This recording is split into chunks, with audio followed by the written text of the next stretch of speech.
Bonjour à tous, je vous fais cette vidéo aujourd'hui pour résumer un petit peu tout ce qu'on a vu sur les mélanges, liquides, liquides solides et on verra même à la fin liquide gaz. Donc on va faire un résumé de tout ça. Donc là les différentes choses que je vais dire dans cette vidéo, on l'a normalement noté dans le cours. Donc vérifiez bien, peut-être avec votre cahier de cours à côté aussi, de voir si tout ce que je vais dire dans cette vidéo, vous l'avez noté quelque part sur votre cahier, dans une des parties du cours, c'est noté. Donc on va commencer avec les mélanges miscibles, donc ceux qu'on connaît le plus couramment, donc qui donnent un liquide homogène. Par exemple, quand je mélange du sirop et de l'eau, ben j'agite au départ, parce qu'au départ ça ne se mélange pas tout seul, mais une fois que j'agite, j'observe que j'ai un liquide homogène, c'est-à-dire que si j'ai mis un sirop qui était de couleur bleue, ben je vais avoir entièrement le liquide de bleu. Donc ça c'est pour les liquides homogènes, et c'est donc des mélanges miscibles, c'est-à-dire que ça se mélange correctement. Ensuite, deuxième possibilité, ben cette fois-ci ça ne va pas se mélanger. Donc quand ça ne se mélange pas, c'est du coup des mélanges non miscibles. Ils ne se mélangent pas, l'exemple de l'eau et de l'huile, et c'est donc un liquide qui va être hétérogène, c'est-à-dire qu'on va voir apparaître les différentes couches de liquide qui vont se superposer. On aura beau agiter plusieurs fois, ça reste séparé.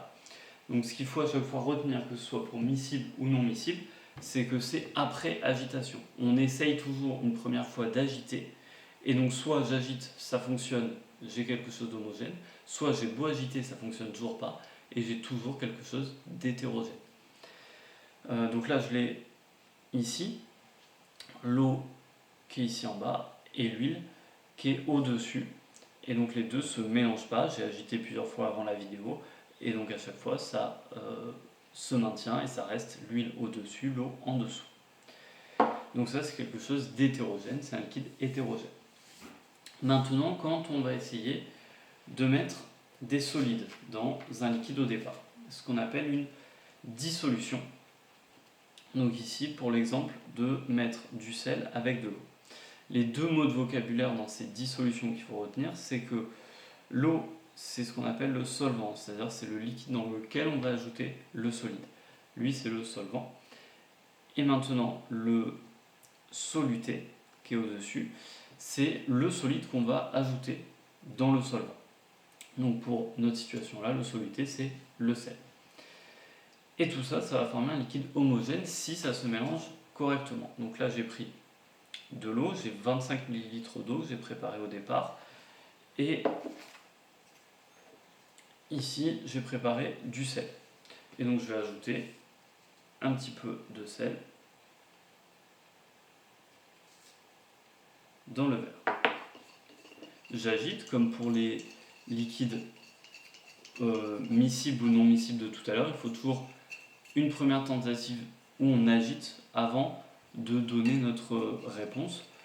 Donc avant de dire c'est homogène ou c'est hétérogène, il faut que j'ai fait une tentative où j'agite au départ. Donc là, j'ai agité et je n'observe aucun cristal de sel à l'intérieur, aucun grain de sel à l'intérieur. Je vois que l'eau. Sauf que je sais que c'est de l'eau salée puisque je viens de mettre le sel dedans. Ce qui me permet donc de dire que c'est un liquide homogène, c'est-à-dire que même si j'ai du sel à l'intérieur, je ne le distingue pas dans le verre, donc c'est homogène. Je ne distingue pas de différence entre le solvant et le soluté. Une fois que c'est agité, tout reste dans le même liquide, il n'y a pas de séparation. Maintenant, on a vu aussi dans des activités qu'à partir d'un certain point, ça devient hétérogène. C'est-à-dire qu'à partir d'un certain point, j'ai mis plus de sel que précédemment, et au bout d'un moment, le liquide n'absorbe plus tout ce sel que j'ai mis. Donc ça, c'est ce qu'on appelle une solution saturée. Donc saturée, c'est comme son nom l'indique, qu'à un moment j'ai mis trop de sel et donc le solvant, l'eau, est saturé, il y a trop de grains de sel à l'intérieur. Et ça arrive à partir d'une masse que j'ai mise. C'est-à-dire que je vais pouvoir rajouter au fur et à mesure mon sel. Sauf qu'au bout d'un moment,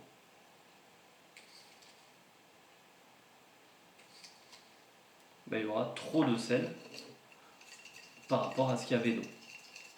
Donc là, j'agite comme tout à l'heure.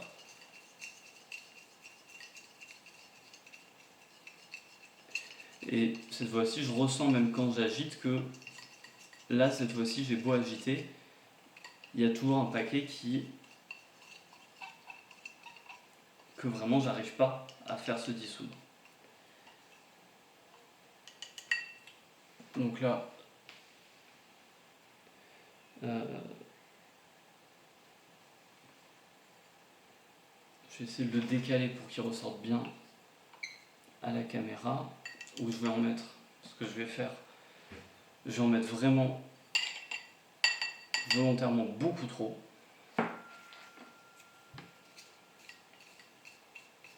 Comme ça, on va vraiment bien le voir à la caméra.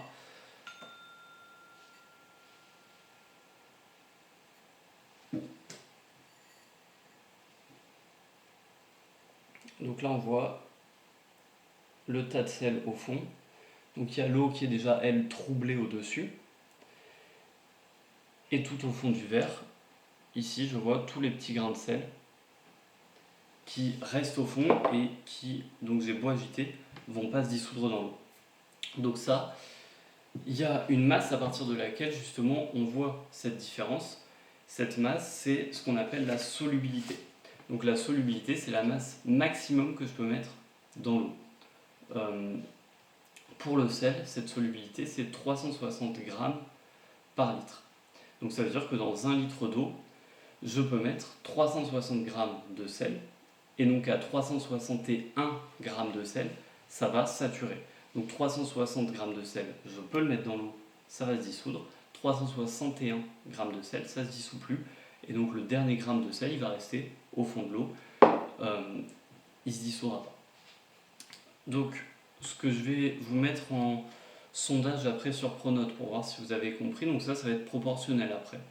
Donc là j'ai mis 25 ml d'eau et je vais vous demander sur Pronote, je vais vous mettre un petit sondage, je vais vous demander de trouver quelle masse justement il y avait ici de sel, c'était combien la solubilité pour les 25 ml de sel, les 25 ml d'eau pardon, quelle masse de sel je pouvais mettre au maximum avant que ça sature. Donc sachant que pour 1 litre c'est 360 grammes, je vais vous faire chercher pour 25 ml que j'avais ici dans le verre, combien c'était. Donc ça c'est pour le cas où ça fonctionne, c'est-à-dire où j'ai le solide qui va se dissoudre dans l'eau, le soluté qui se dissout dans le solvant. Maintenant, dernier cas, c'est le cas des solides où ça ne va pas se dissoudre du tout dans le solvant. Donc ça c'est le cas pour la terre, pour le sable, où là je vais garder le solide tel quel et le moindre milligramme dans l'eau ne se dissoudra pas du tout. Donc c'est comme ça qu'on a de la boue, la terre plus l'eau, ça fait de la boue, ça ne va pas se dissoudre du tout. Et par contre, ce qui se dissout assez bien dans les liquides, c'est les gaz. Les gaz comme le CO2 par exemple, il se dissout très bien dans les liquides et c'est ce qui donne tous les sodas gazeux, c'est à chaque fois du CO2 qui a été mis, du dioxyde de carbone, qui a été mis dans l'eau. Donc j'espère que ça a permis d'éclaircir un petit peu le cours et ça va nous permettre de passer à la suite qui sera une partie de physique. À bientôt.